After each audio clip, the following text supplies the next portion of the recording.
Nehemiah 13. So our last one for Nehemiah. Prophet Nehemiah. Nehemiah's various reforms. On that same day, as the book of Moses was being read to the people, the passage was found that said, "No Ammonite or Moabite should ever be permitted to enter the assembly of God, for they had not provided the Israelites with food and water in the wilderness. Instead, they hired Balaam to curse them, though our God turned the curse into a blessing." When this passage of the law was read, all those of foreign descent were immediately excluded from the assembly. Before this had happened, Eliashib, the priest, who had been appointed as supervisor of the storerooms of the temple of our God, and who was also a relative to Tobiah, had converted a large storage room and placed it at Tobiah's disposal. The room had previously been used for storing the grain offerings, the frankincense, various articles for the temple, and the tills of grain, new wine, and olive oil, which were prescribed for the Levites, the singers, and the gatekeepers, as well as the offerings for the priests. I was not in Jerusalem at that time, for I had returned to King Artaxerxes of Babylon in the 32nd year of his reign. Though I later asked his permission to return when I arrived back in Jerusalem, I learned about Eliashib's evil deed in providing Tobiah with a room in the courtyards of the temple of God. I became very upset and threw all of Tobiah's belongings out of the room. Then I demanded that the rooms be purified, and I brought back the articles of God's temple, the grain offerings, and the frankincense. I also discovered that the Levites had not been given their prescribed portions of food, so they and the singers who were to conduct the worship services had all returned to work their fields.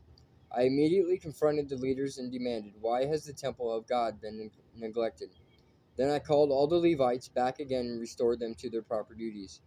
And once more all the people of Judah began bringing their tills of grain, new wine, and olive oil to the temple storerooms. I assigned supervisors for the storerooms: Shelemiah the priest, Zadok the scribe, and Pedaiah, one of the Levites, and I appointed Hanan, son of Zakur, and grandson of Mattaniah, as their assistant. These men had an excellent reputation, and it was their job to make honest distributions to their fellow Levites. Remember this good deed, O my God, and do not forget all that I have faithfully done for the temple of my God and its services. In those days I saw men of Judah treading out their wine presses on the Sabbath. They were also bringing in grain, loading it on donkeys, and bringing their wine, grapes, figs, and all sorts of produce to Jerusalem to sell on the Sabbath. So I rebuked them for selling their produce on that day. Some men from Tyre who lived in Jerusalem were bringing in fish and all kinds of merchandise. They were selling it on the Sabbath to the people of Judah and in Jerusalem at that. So I confronted the nobles of Judah. "Why are you profaning the Sabbath in this evil way?" I asked. "Wasn't it just this sort of thing that your ancestors did that caused our God to bring all this trouble upon us in our city? Now you are bringing even more wrath upon Israel by permitting the Sabbath to be desecrated in this way." Then I commanded that the gates of Jerusalem should be shut as darkness fell every Friday evening, not to be opened until the Sabbath ended.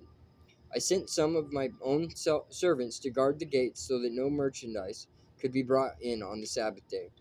The merchants and tradesmen, with a variety of wares, camped outside Jerusalem once or twice, but I spoke sharply to them and said, "What are you doing out here camping around the wall? If you do this again, I will arrest you." And that was the last time they came on the Sabbath. Then I commanded the Levites to purify themselves and to guard the gates in order to preserve the holiness of the Sabbath.